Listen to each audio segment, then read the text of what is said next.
good defense in order to give your team a chance. Somewhere along the line, you have to create some offense. And what I want to talk about, and I got 5 points here. They're not in any particular order, but this one is that once we are on offense, what do we do, or what can we do to create some scoring opportunities? And this attack triangle is important in that it's going to allow us to get the puck in the scoring area. Doug talks about defense. We want to protect, well, I think he calls it kind of the diamond or whatever, right? That's the scoring area. 95% of all the goals are going to be scored there or in the crease area.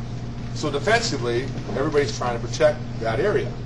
Offensively, we're going to try to get the puck to that area, right? I mean, so in order to do that, we have to create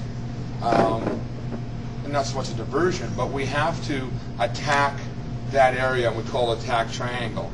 And the way I kind of explain this is that if we have a 3-on-2, and they've got the two defensemen set up here on the 3-on-2, and we have the puck wide to our forward here. If our other forward is here, and our third forward is here, we have what's called width, right? Nice and wide. We don't have anybody too close together, but we got no length. And so what we need to do is, if this fellow has the puck, we need to have either this fellow or this fellow get to the net. And by doing so, and sometimes it could be the center iceman. Also, the center iceman bolts towards the net and ends up here. Now, this defenseman who's on this side of the ice is probably going to close the gap a little bit and kind of get over here, which is good. That's great.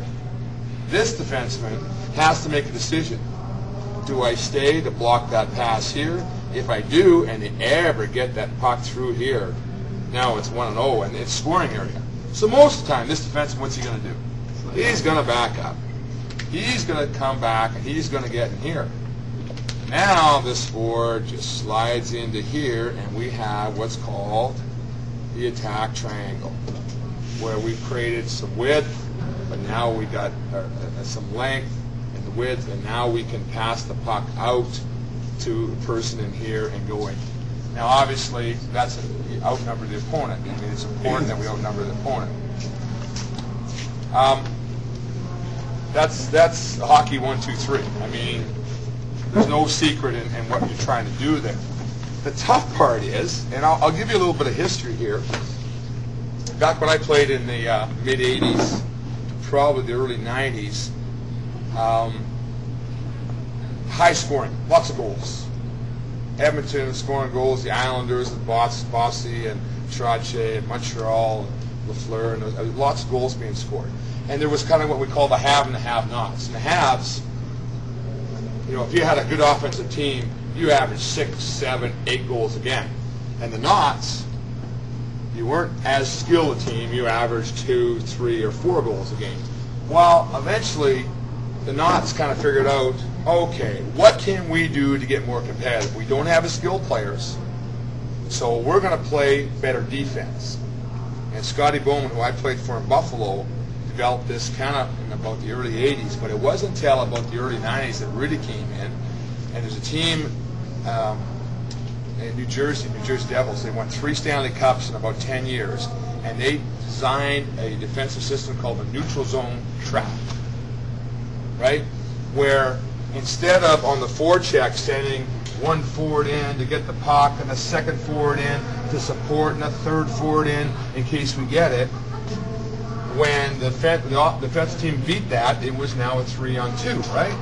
Early 80s. Oilers just thrived on that. Scotty Bowman and a bunch of other coaches designed, well, you know what? Instead of sending 2 guys in, let's do, and Scotty called it the left wing lock.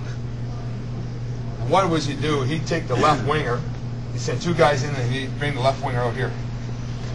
And the defenseman would be there, and the defenseman would be there. So now they got 2 people in.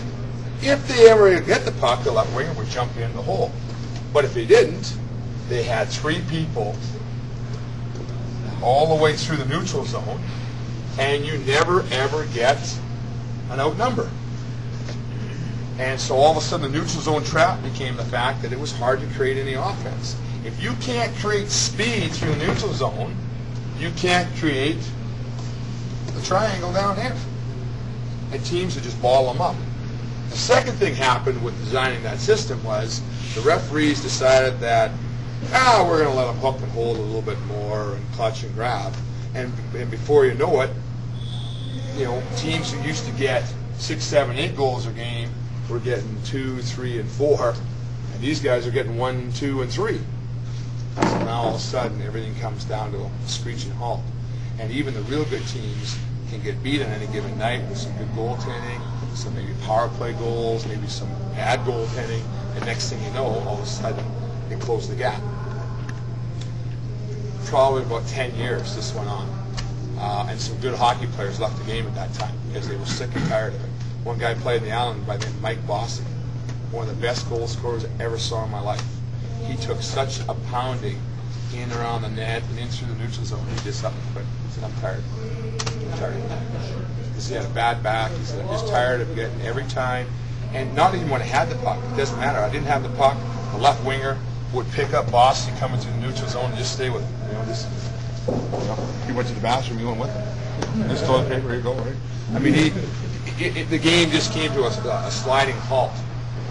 Fortunately, I think the National Hockey League was one who kind of came to the realization that, our appeal for the game is not there anymore. We don't have our real superstars we can look up to, and we need to change. So the first thing they ended up doing was, you guys remember the red line? Right? The red line's still there for icing purposes, but all of a sudden, now what you can do is you can make a pass from this corner all the way to a guy sitting down there. So that left winger who used to stand up there at the blue line waiting for guys to come out of the zone couldn't stand there. Well, he could stand there, but one of the defensemen had to pull, which now created some more space, and now we can create some speed through the neutral zone. Think about it. How many of you play defense? Okay? The scariest thought in the world playing defense is you're out there and you're by yourself and a guy's coming at you 100 miles an hour with speed. Right? You don't know which way he's going to go. You hope he loses the puck. It's a bad feeling because, but you can't create speed through the neutral zone if they're stacked it all up. So that's the first thing that happened. The second thing that happened is the referees decided to start calling things. You turn your stick over on a person and give a hook, you get a penalty. And what used to happen in the old days, the have and have-nots, 4, maybe 5 penalties a game, power plays. Now, 6, 7, 8 power plays a game. Well, I'll tell you what, you give up 8 power plays a game to an opposition, they only got to score 1 or 2 on the power play, and it's a tough night because they'll get 1 or 2 even strength. Now you give them 4 goals, and it's pretty tough to win when the other team gets 4 goals. Okay, so a little bit of history there about outnumbering and speed through the neutral zone. Having said all this, and again, I'm going a little bit overview. I'm going to give you some stuff to help you once you get in the offensive zone here. But the one thing that happens, and I saw yesterday when we played our games yesterday, and even some of the drills we did today, is at some point we've done everything we can. We've done a great job. We've done the speed to the neutral zone. We've backed off the defenseman. We've got the puck to the forward in the slot. At some point, we have to do what? Shoot. We got to shoot. How many times have you seen, somebody get the puck and, oh, damn, I don't really want to shoot it. And they'll try to pass it to the defenseman over here, and he gets, what are you doing? Shoot that. And, there needs to be a little bit of a selfish thing that happens here. And all the way up the ice, you hear us talk, move the puck, headman the puck, pass the puck, find speed. But at some point when you get into here, if it happens to be you got to get selfish. We've done all this work to get me the puck.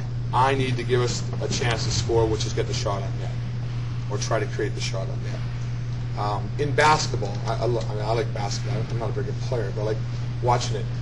They do all these plays, right? Pick and rolls and in and out, eventually to get the ball to Allen Iverson, who is an SOB, but anyway,